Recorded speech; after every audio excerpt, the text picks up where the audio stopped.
Somos Epicentro. Hoy presentamos.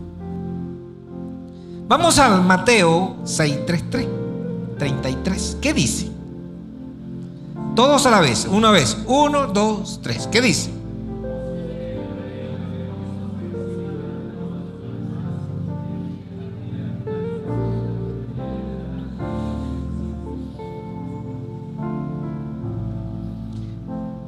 Dice que busquemos el reino de Dios. ¿Y qué? Y su justicia. Por encima de cualquier otra cosa. Aprendimos del apóstol Rubén Muriel la semana pasada que somos justos.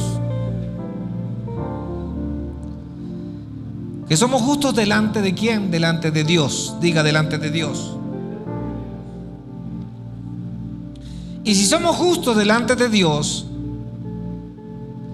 y el versículo que leímos, que estamos buscando primeramente el reino de Dios y su justicia, ya el Señor hizo un trabajo por nosotros, que es hacernos justos. Y el justo busca justicia. Pero necesitamos buscar ¿qué? Primeramente ¿qué? De aquí va a salir afiladito.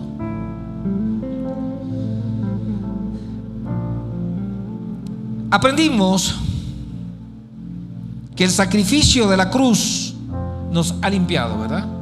Y al limpiarnos nos ha hecho justos, dignos, repita, dignos.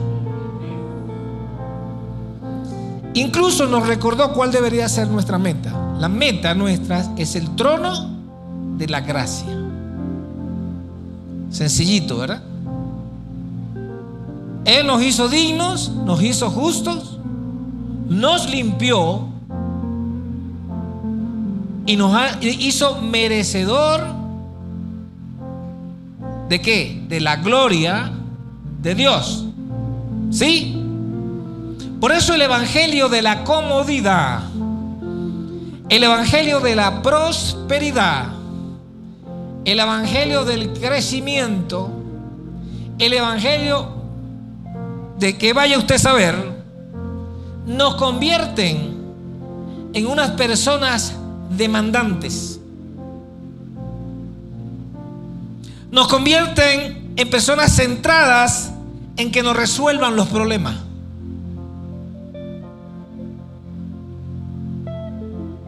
Por eso la gente piensa que predicar la palabra de Dios es para otros.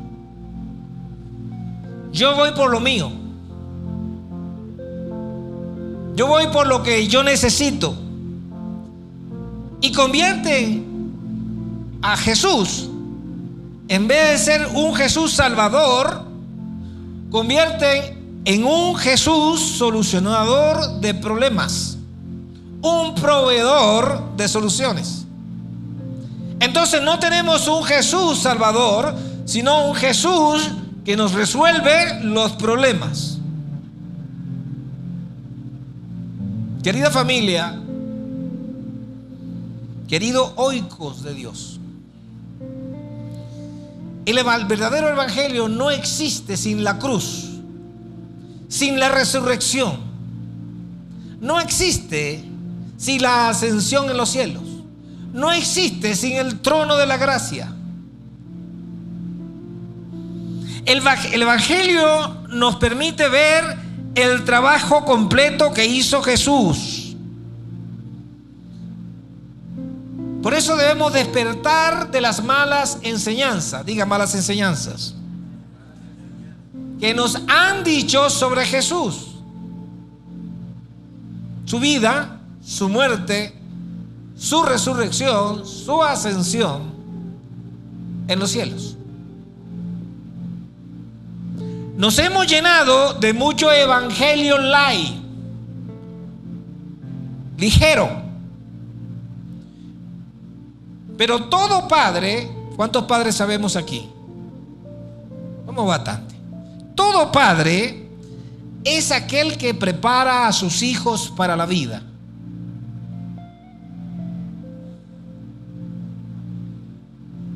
Diga, yo preparo a mis hijos para la vida.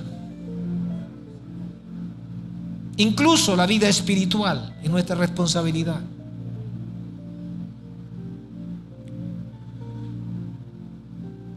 Y esa vida es trabajar para Dios y hacerlo a su manera.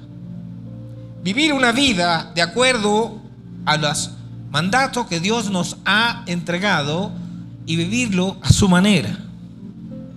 Como está escrito en Mateo 28, que debemos preparar discípulos, enseñando a obedecer, dice la palabra. ¿Sí? Si usted entiende esto, ¿se entiende? ¿Sí o no? Si usted entiende eso, tenemos el 80% del tema resuelto, así de fácil. Si usted entiende que usted como padre debe enseñar a sus hijos de la mejor manera para enfrentar la vida, nuestro Padre Celestial nos prepara usándonos a nosotros para que la palabra que Él tiene para nosotros sea enseñada. Y así vamos preparando a la gente a vivir de acuerdo a lo que Dios nos ha entregado. Pero vámonos a Romanos capítulo 13, Romanos 13, versículo 8 al 11. Vamos a leer en nombre del Padre, del Hijo y del Espíritu Santo. Dice: no deban nada a nadie, excepto el deber de amarse unos con otros. ¿Cuál es nuestra deuda con los demás? Amarlos. Si aman a su prójimo, cumplen con las exigencias de la ley de Dios. Pues los mandamientos dicen: no cometas adulterio, no cometas asesinato, no robes, no codicies. Estos y otros mandamientos semejantes se resumen en uno solo: ama a tu prójimo como a ti mismo. El amor no hace mal a otros, por eso el amor cumple con las exigencias de la ley de Dios. Esto es aún más urgente porque ustedes saben que es muy tarde, el tiempo se acaba. Despierten, porque nuestra salvación ahora está más cerca que cuando recién creímos. Así que no podemos conformarnos con una versión cómoda y sin compromiso con el Evangelio de Jesús. La versión cómoda es aquella que dice que no es practicante. Ustedes han escuchado esto de nuestros hermanos, de muchos hermanos católicos y hasta nosotros también, que dicen: yo soy católico pero no soy practicante. Si los hermanos católicos dicen que ellos son católicos pero no son practicantes, ¿acaso también no nos lo decimos nosotros a veces? Yo soy cristiano pero no practicante. ¿De qué estamos hablando? Y no podemos conformarnos con etiquetarnos de una manera sin saber por qué es esta etiqueta. ¿Usted sabe el significado de su nombre? El mío significa roca, piedra. Por eso no debemos conformarnos con lo que nos dicen. Tenemos que investigar. No podemos conformarnos con la versión cómoda del Evangelio, porque eso trae falta de compromiso. Un vegano que come carne no está comprometido con lo que dice que hace. Un cristiano evangélico que no lleva el Evangelio, no entrega el mensaje. El Evangelio significa el mensaje. Quien no entrega el mensaje no es un evangélico practicante. Entonces esa misma persona no entiende lo que es la cruz. y la gloriosa muerte de Jesús en esa cruz. Así perdemos el significado y el sentido de lo que hacemos, porque estamos viviendo sin el amor de Cristo. Entendemos un amor sin compromiso.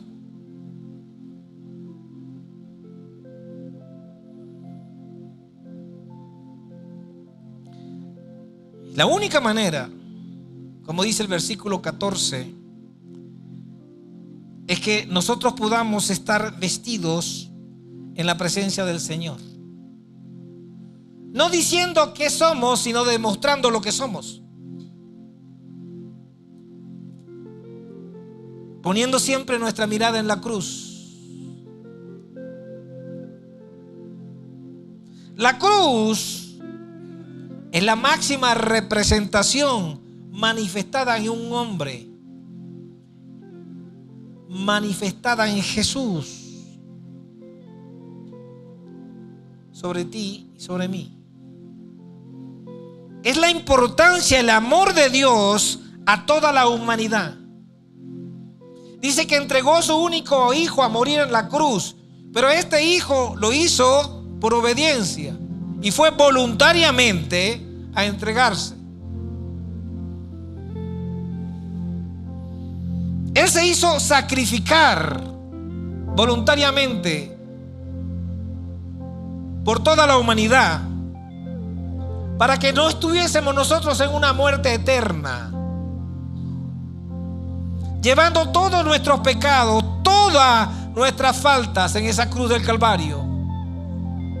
Cosa que no hizo ningún discípulo, ni tampoco lo hizo la madre de Jesús. Lo hizo Jesús. Hizo la sustitución de tu muerte eterna por vida eterna. De tu muerte eterna por vida eterna. De tu muerte eterna a tu vida eterna. Y nos ha hecho ¿qué? Libres. Cuando reconocemos de verdad esto y entendemos el acto de sacrificio y de la gloriosa resurrección de Jesús al tercer día, cuando el Hijo de Dios Jesús triunfó, cargando todos nuestros pecados, haciéndonos libres por toda la vida eterna. Y una vez que nosotros reconocemos que Él es Jesús, que por Él nosotros somos libres, ¿qué nos hizo a nosotros? Nos hizo hijos. Pero ¿cuándo somos hijos? Cuando reconocemos ese acto que hizo en la cruz y ese acto que hizo 3 días después, cuando resucitó entre los muertos. Primera de Juan, capítulo 5, versículo 1. Puede estar en pantalla. Dice: todo el que cree en Jesús, que es el Cristo, ha llegado a ser ¿qué? Y dice: un hijo. Porque es nacido ¿de quién? De Él. Y todo aquel que ama al Padre, ama también a los hijos nacidos de Él. Por eso es que nos tenemos que amar unos a otros. ¿Usted me sigue? La historia de Jesús no termina en la cruz. La historia de Jesús continúa en la resurrección y luego en la ascensión hasta nuestros días. Y estamos viviendo la historia del Pentecostés prolongado. ¿Quién lo cree? Donde el Espíritu Santo, ¿dónde está el Espíritu Santo, iglesia? ¿Dónde está el Espíritu Santo? ¿Dónde? Ajá, ¿dónde? Aquí, dentro de nosotros. Entonces es una historia continuada. Y hoy aprenderemos a conocer algunas de las evidencias. Él deja evidencia para que terminemos de creer. Muchos piensan que creen, pero cuando las papas calientan, empezamos a dudar. Incluso algunos discípulos, dice Mateo 28:16, pónganlo en la pantalla, dice que dudaron. Y habían comido con él, habían estado con él, le habían metido el dedo en el costado, en los huequitos de la mano, y todavía dudaban. Así que debemos prepararnos, iglesia. ¿Qué herramientas tenemos que usar para prepararnos? ¿Qué? La Biblia, la palabra, para enfrentar la vida real. Porque la vida real, la que usted ve con sus ojos, es igual a la vida espiritual. Es tan igual como la que usted ve. Porque enfrentarán situaciones. Y por eso tenemos que la iglesia preparar. Diga preparar. Debo ser preparado. Dígalo. Debo ser enseñable. Si usted no es enseñable, usted no puede ser equipado. Usted no puede ser preparado. Porque el diablo, de día y de noche él trabaja, va a persuadirlo, usando la misma técnica de la mentira. Él es el canal de la mentira, activando los deseos de tu carne, usando tu mente. ¿Para qué? Para que dejes de creer, para que comiences a dudar. Por eso debemos despertar del letargo, de esa dormidera que tenemos espiritual, causado por la ignorancia en las enseñanzas. Y eso minimiza la importancia del conocimiento que tenemos de la cruz, la resurrección, el trono de la gracia y la vida eterna. Si no lo entendemos, dudaremos.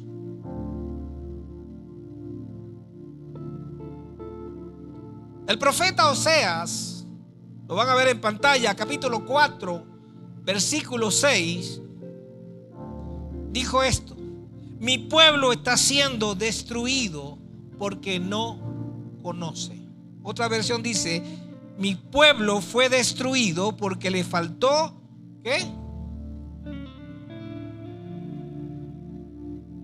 Por cuanto desecharon el conocimiento. Y mientras esto sucede, el acusador nos hace creer que somos indignos. Ya la embarré, ya me ensucié. Y en prédica pasada les dije que Jesús, el Espíritu Santo, nos tenía un maletero lleno de túnicas nuevas para el arrepentimiento. Lo que usted no tiene que ir es salir corriendo y meterse en el lodo, pero puede tropezar. ¿Ha sido más claro?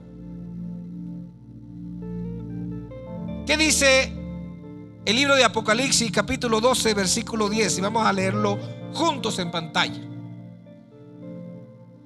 Dice: luego oí una fuerte voz que resonaba por todo el cielo.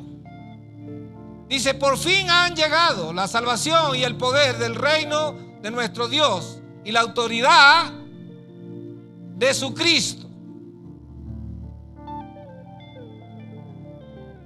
Debemos asegurarnos de que cada persona crea que Jesús es su Salvador, comprenda y experimente la profundidad del amor, porque ya el que los acusa delante de nuestro Dios día y noche ha sido lanzado a la tierra. Deje de creerle al que no debe creerle.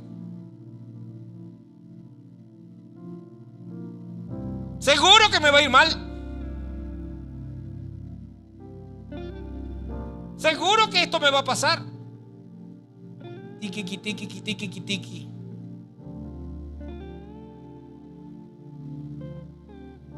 El Espíritu Santo nos está haciendo una invitación.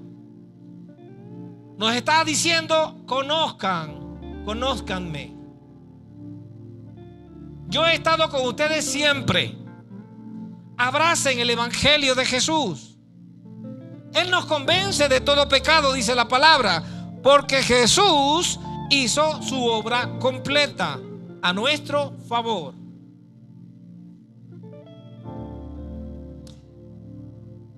El profeta Isaías, en el capítulo 53, en el versículo 5, y ojalá ustedes puedan leer el capítulo completo en casa, dice: pero Él fue traspasado por nuestras rebeliones. ¿Por qué fue traspasado? ¿Quiénes son nuestras rebeliones? Por nuestros pecados. Y aplastado por nuestros pecados. Rebelión y pecado. Rebelión es decir: yo no creo en ti, me rebelo contra ti. Dice la palabra que fue golpeado para que nosotros viviéramos en ¿cómo? En paz. Y fue azotado para que pudiéramos ser limpios.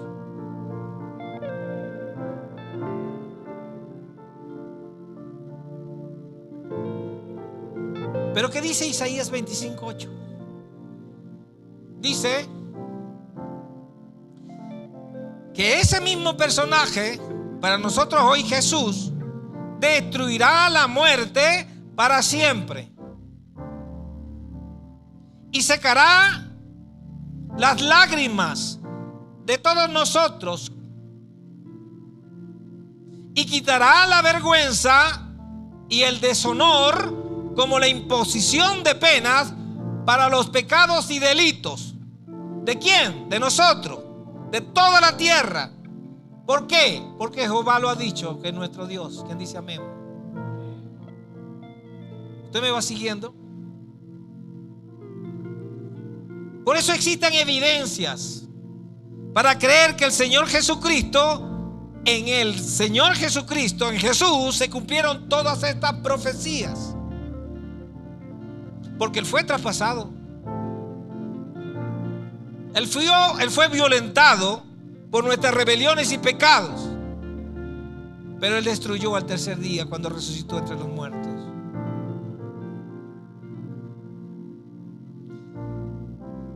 Pero ¿realmente la tumba estaba vacía?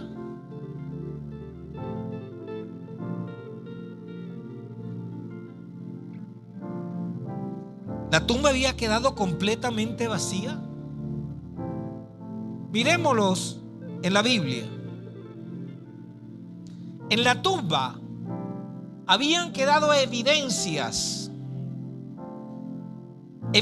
certeras que algo sobrenatural había ocurrido en ese lugar. Allí estaban los lienzos donde envolvieron a Jesús, ¿o no? Y el manto usado para envolver su cuerpo, su rostro. Vamos al libro de Juan, por favor, capítulo 19, versículos 38 y 39.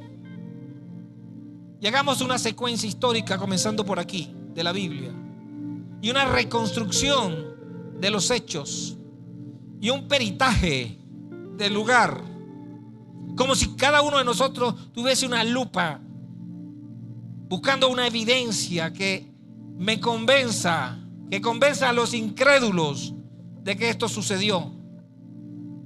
Porque sabemos por el Evangelio de Juan que José de Arimatea y Nicodemo eran dos líderes religiosos de la época.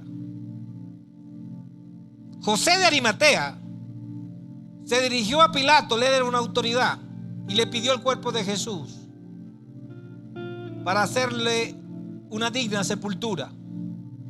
versículo 38 está eso.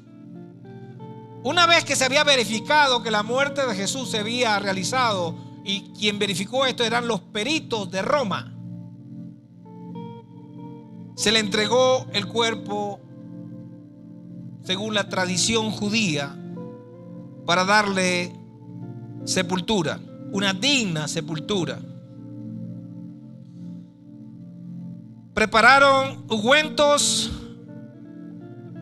un ungüento muy espeso para ungir el cuerpo de Jesús, y preparaban vendas. Esto lo aprendieron ellos de los egipcios, que eran especialistas en embalsamar faraones. Y ellos allí aprendieron sobre cómo mantener el cuerpo y no deteriorarlo por la muerte. Nicodemo, uno de los principales, el que antes había visitado a Jesús por la noche, ¿se recuerdan?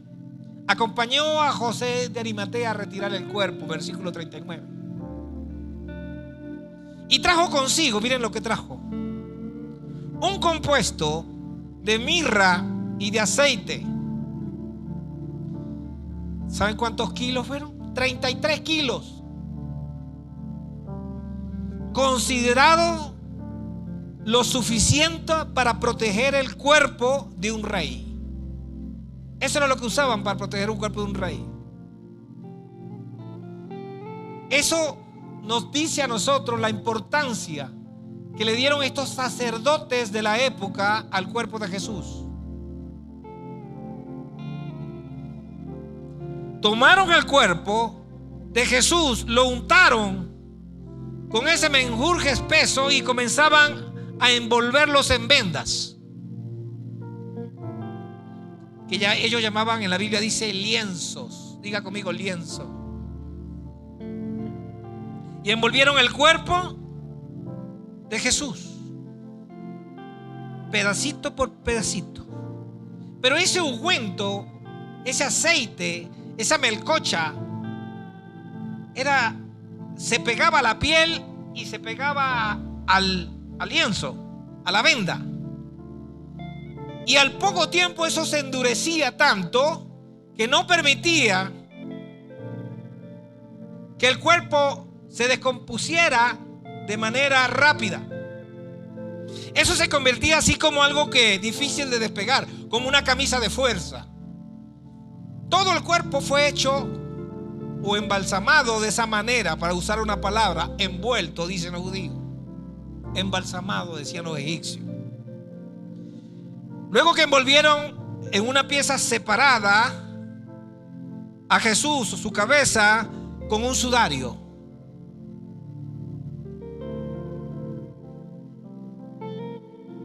Es muy difícil que saliera Jesús de ahí. Estaba bien apretado, ¿no? La Biblia dice que en Juan 20, del 1 al 10, que vamos a leer, que habla de la resurrección, dice así: el domingo por la mañana, temprano, aún estaba oscuro.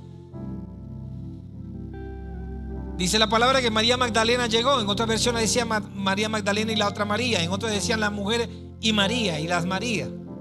Así que yo la voy a llamar las mujeres.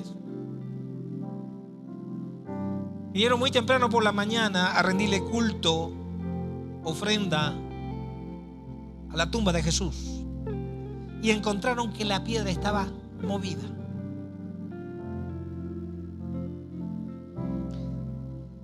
Entraron corriendo y vieron que el cuerpo del maestro ya no estaba allí. Ellas salieron de allí, fueron directamente a Jerusalén a avisarle a los discípulos: el cuerpo del maestro no está en la tumba.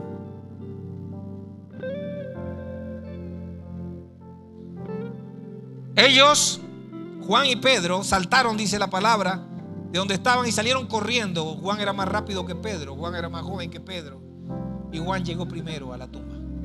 Dice que Juan se asomó pero no entró.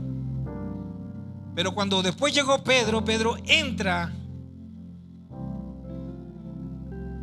Y algo realmente extraordinario ellos tuvieron que haber visto en esa tumba. No vieron a Jesús, pero vieron evidencias.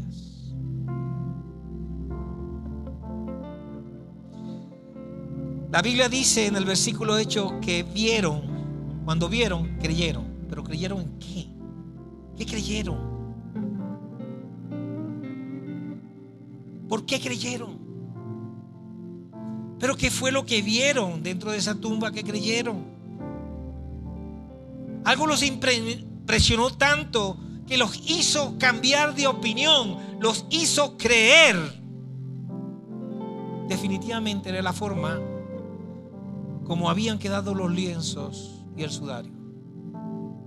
No hay otra forma. Que hace un momento explicábamos que era un ungüento que se pegaba a la piel y se endurecía, se ponía como una caja. ¿Y cómo salió Jesús? Si se hubiesen robado el cuerpo, hubiesen trozado los lienzos y hubiesen encontrado restos por todos lados, con lienzos ensangrentados, porque la piel se iba a arrancar. Pero eso no dice la Biblia. No lo dice. Dice que los lienzos estaban colocados encima de una repisa. Dice los lienzos. No había picadura por ningún lado. Había los lienzos. Estaba un poco quizás, pero el cuerpo adentro no estaba. Era un cascarón que estaba ahí. Estaba intacto. Y el sudario debidamente doblado y apartado en un lugar. Y yo quiero que usted me ponga mucha atención a esto. Esto es determinante. Allí estaba la evidencia delante de sus ojos. Se dieron cuenta inmediatamente que era imposible que ese cuerpo saliera de allí. Estaban las vendas. ¿Cómo salió? Si habían querido llevar el cuerpo, se tenía que llevar el cuerpo con venda, con sudario, con todo. Era imposible sacarlo de ahí. Había traspasado los lienzos. Ya Jesús no estaba. El cuerpo de Jesús no estaba. Robarse el cuerpo había sido imposible, porque habrían tenido que cortar los lienzos, como lo dije. Definitivamente Pedro y Juan creyeron por la evidencia que vieron dentro de la tumba. El Señor había traspasado las envolturas que ya debieron estar rígidas para ese momento. Otra evidencia fue el sudario. Pongan mucha atención en esto. Este fue encontrado doblado, debidamente doblado a un lado. Y esto tiene un mensaje que solo lo entienden los judíos. Era una costumbre judía. Era un significado que hablaba por sí solo. Significa que la persona que come en una mesa judía y dobla debidamente el sudario, lo dobla, termina de comer, no lo lanza al plato, lo dobla debidamente y lo pone a un lado. ¿Saben qué significa? No he terminado, volveré. ¿Saben lo que significa? No he terminado, volveré.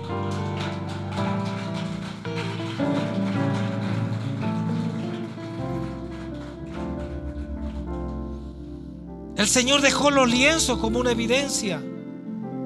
Él sabía lo que estaba diciéndole, el mensaje que le estaba diciendo a sus discípulos cuando entraba. Diciendo algo sobrenatural acaba de ocurrir en este momento. Y era la forma de ir venciendo la incredulidad de los discípulos y de muchos de nosotros. Como lo dice Juan, no habían entendido todavía. Ahora uno se pregunta, bueno, pero si salió de los lienzos con tanta facilidad, ¿por qué no salió de la cueva? porque tuvo que sacar la piedra. Y aquí todos somos inteligentes. Esa era otra evidencia, porque sabía que María y las mujeres vendrían a verlo y veían la puerta y entraban y podían ver la evidencia. Si se mantenía cerrada no podían ver la evidencia. Era el interés de Jesús. Aún estando muerto, dejaba evidencias al resucitar. Aún cuando lo consideraban muerto, dejaba evidencias claras, indubitables, sin dudas, para que los que viniésemos detrás de él puedan contar la historia, el mensaje de que él vivió y murió por nosotros y al tercer día resucitó de entre los muertos. Pastor, ¿y por qué usted no se guardó este mensaje para el domingo pasado? Está escrito desde el 3 de febrero, para que sepan, porque era para hoy. Porque era para hoy. Lo que había ocurrido en aquella tumba, sin duda, era sobrenatural. La Biblia dice que al domingo siguiente, dice 8 días después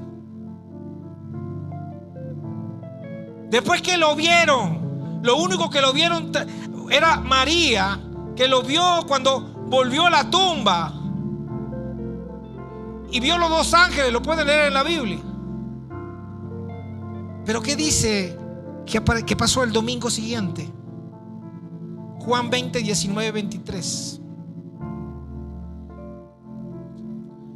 Juan 20, 19, 23 dice: ese domingo al atardecer, un día como hoy, que fue el domingo pasado, domingo de resurrección, ¿verdad? Ese era un domingo como hoy. Esta tarde va a ocurrir. Al atardecer, los discípulos estaban reunidos con las, ¿qué dice? ¿Qué dice ahí? Cuando la Biblia dice algo es porque tiene mucha importancia. ¿Por qué dice con las puertas cerradas? Dice bien cerradas, para que no tengamos dudas que ellos estaban adentro. Y dice, porque le temían, porque estaban siendo perseguidos. Entonces todos estaban juntos allí, estaban todas las puertas cerradas, nadie podía entrar. ¿Y qué dice?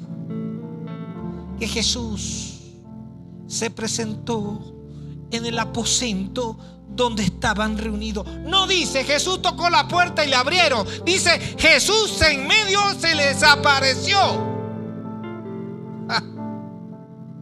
Y los discípulos tenían las puertas bien cerradas.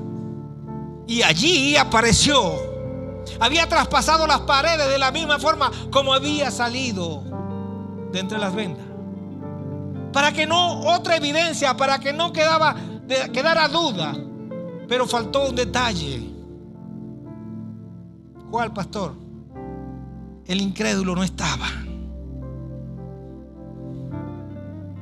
¿Quién era el incrédulo? Pero esto fue acomodado por Jesús también. Cuando los discípulos fueron corriendo a que Tomás, vimos al maestro, comió con nosotros. ¿Y por dónde entró? No sé, apareció. Mira, para que yo crea eso que ustedes me están diciendo, yo tengo que meter mis dedos en los huecos y tengo que ver el costado.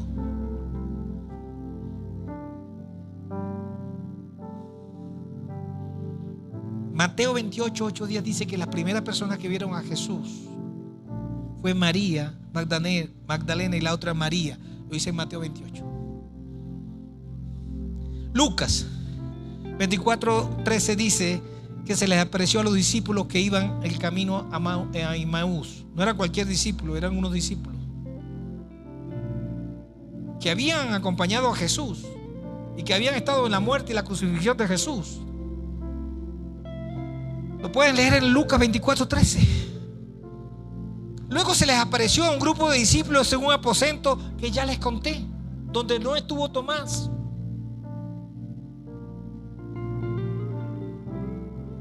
como dice Juan 20:19, donde el incrédulo Tomás, el gemelo, dígame amén ahí, porque para saber que están vivos.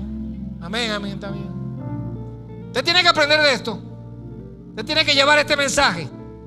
El incrédulo Tomás no lo pelaron al domingo siguiente, eso es un día como hoy. No, un día como el domingo que viene. Estaba Tomás reunido en el mismo aposento, estaban todos juntos y estaba Tomás. Adivinen qué apareció ahí. Y dice también que estaban las puertas y las ventanas cerradas. Y Jesús no había aparecido, ni nadie le había dicho a Jesús: Tomás está diciendo que tiene que meter tus dedos en la llaga. ¿Y qué le dice Jesús? Lo primero que dice: hola, bueno, ¿cómo están? ¿Cómo están ustedes? Aquí estoy yo. Toma, ven acá. Se levanta al costado y dice: mete tus dedos aquí. Mete tus dedos acá. ¿Eso no fue lo que tú querías, ¿ves? Porque ellos seguían sin creer. Y mucha gente sigue sin creer.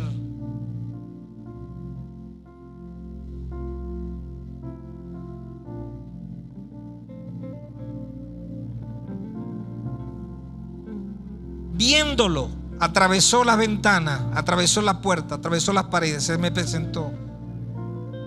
¿Ustedes se imaginan que Jesús se presente aquí?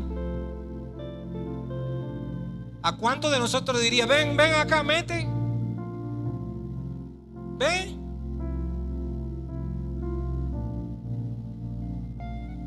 Ya no seas incrédulo, le dijo Jesús a Tomás. Cree. Deja la incredulidad.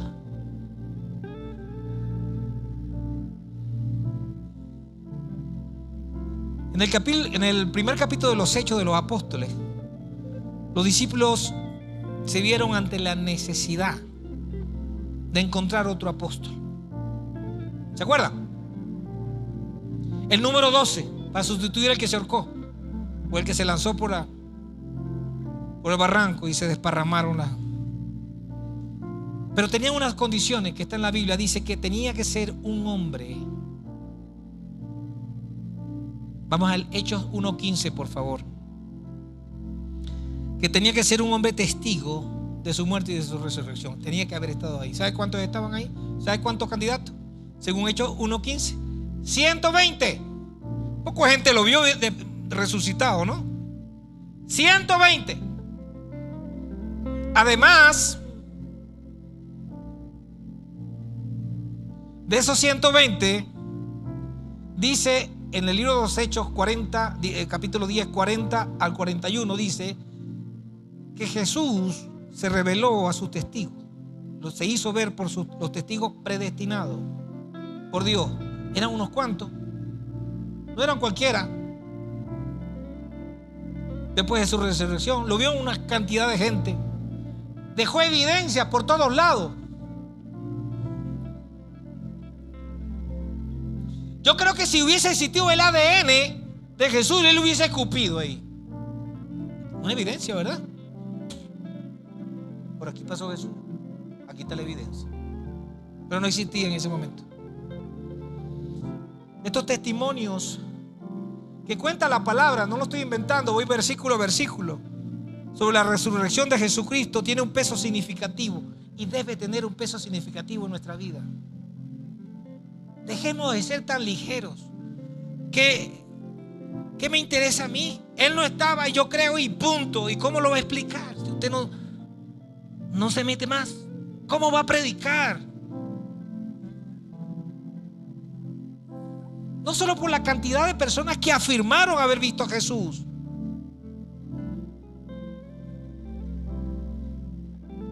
sino por la evidencia que está aquí, cronológica.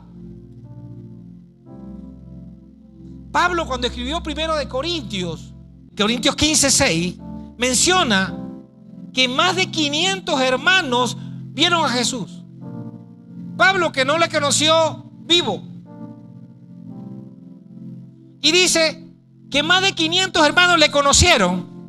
Dice, y muchos de los cuales aún viven. Vayan y le preguntan: Cuando se escribió Primera de Corintios, esta epístola, esta carta, aún vivía gente que vio a Jesús caminar resucitado. Pablo invita a consultar a estos testigos vivos, aún para ese momento, para validar la evidencia que esta gente que estaba viva podía decirnos. Eran testigos.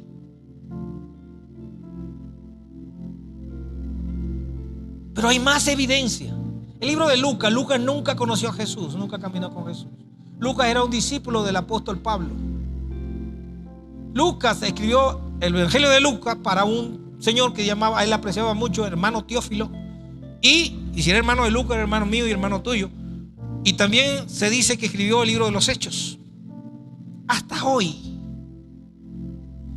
el que lee Lucas, el Evangelio donde emplea de forma meticulosa la forma de redacción, como una investigación documental que asombra a los expertos hoy día, aún a los grandes y destacados académicos les asombra la forma como describe Lucas ese evangelio.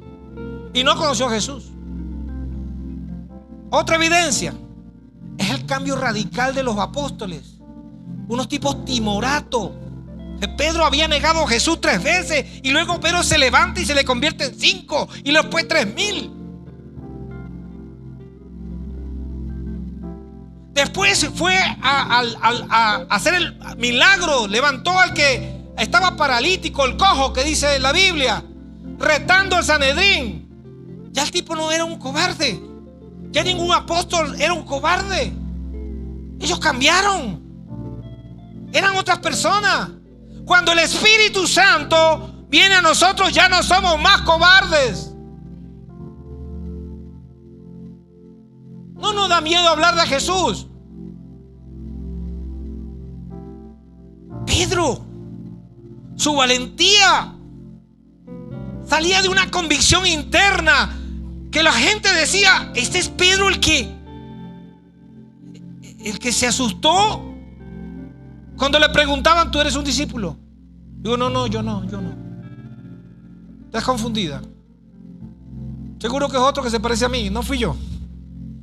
Las autoridades judías, escuchen esto, al presenciar y ver tantos actos hechos por la mano de los discípulos de Jesús, no podían ignorar la similitud de estos milagros con las que hacía Jesús.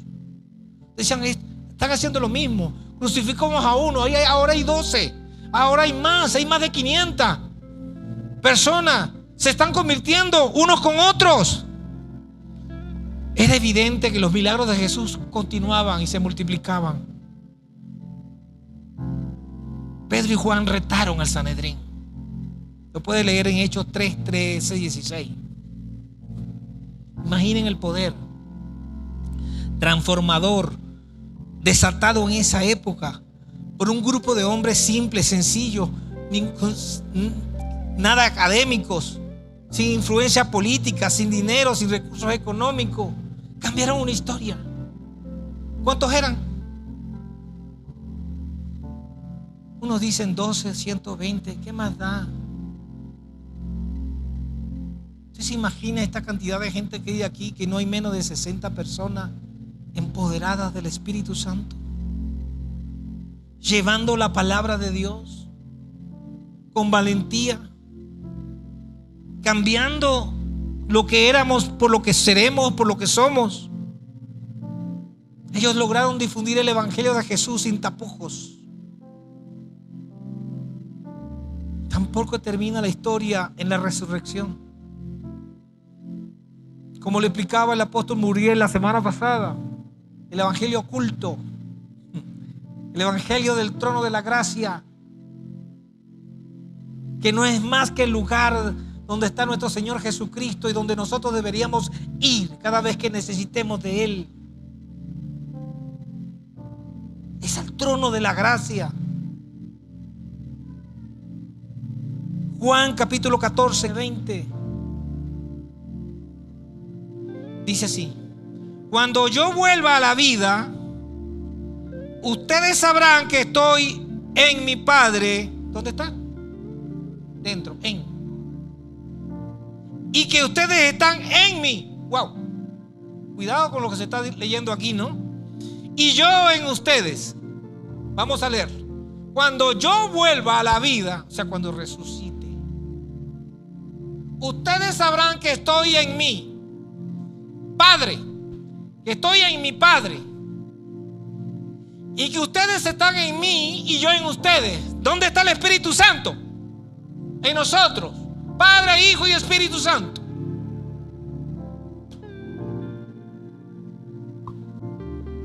Pero también dice la palabra en el libro de los Hechos de los Apóstoles, capítulo 6, versículo 7, relata que numerosos sacerdotes acabaron creyendo y entregando su vida a Jesús.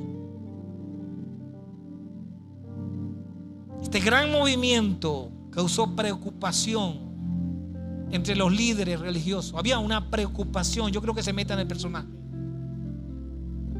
Fue cuando un distinguido fariseo llamado Gamaliel, ¿se acuerdan de él? Se dirige en el Sanedrín a todos sus coterráneos ahí, a todos sus contemporáneos, tal como se narra en el libro de los Hechos de los Apóstoles, capítulo 5.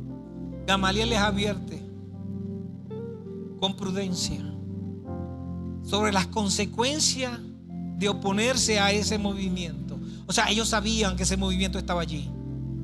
Y les advierte: cuidado, les sugiero que entiendan que si ese movimiento verdaderamente es de Dios, resistirlo será en vano y equivaldría a enfrentarse con el mismo Dios, dicho por Gamaliel.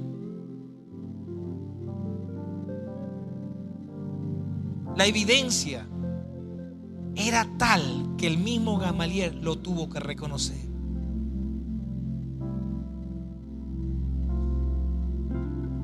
Después vino el encuentro de Pablo con Jesús, discípulo de Gamaliel.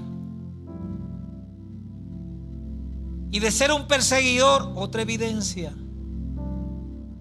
se convertía en uno de los mayores defensores del mensaje de la palabra. El cambio radical se encuentra plasmado en el libro de los Hechos, en el capítulo 26, del 13 al 15, cuando Pablo se encuentra cara a cara con Jesús. ¿Acaso esto no es fascinante? ¿Quieren más evidencia, familia?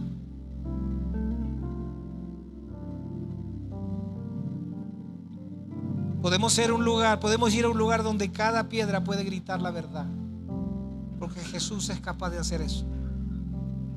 Porque la crucifixión, la resurrección, la ascensión del Padre es un hecho cierto. ¿Cómo podemos ignorar estos hechos que marcaron la historia? Y un día como hoy, Jesús atravesó las paredes y estuvo con sus discípulos.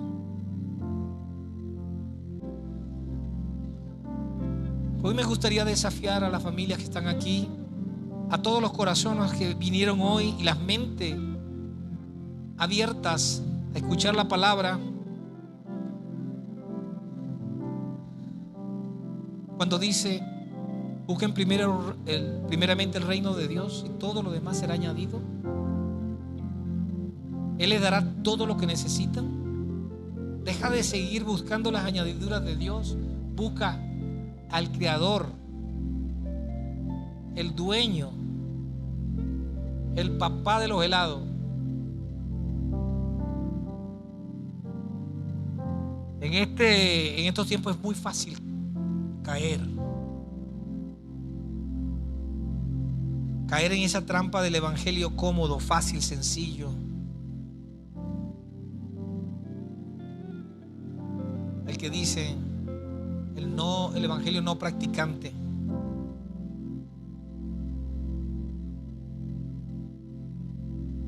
La pregunta es: ¿En qué etapa estamos nosotros? ¿Soy incrédulo? ¿Necesito más evidencia? ¿Creo en Jesús que murió en la cruz por mis pecados? ¿Hasta ahí? ¿Creo en el Jesús vivo, resucitado? ¿Hasta ahí? ¿Creo en el Jesús vivo, resucitado y que está en el trono de la gracia? ¿Creo en el Jesús vivo que está dentro de mí? Resucitado, vivo.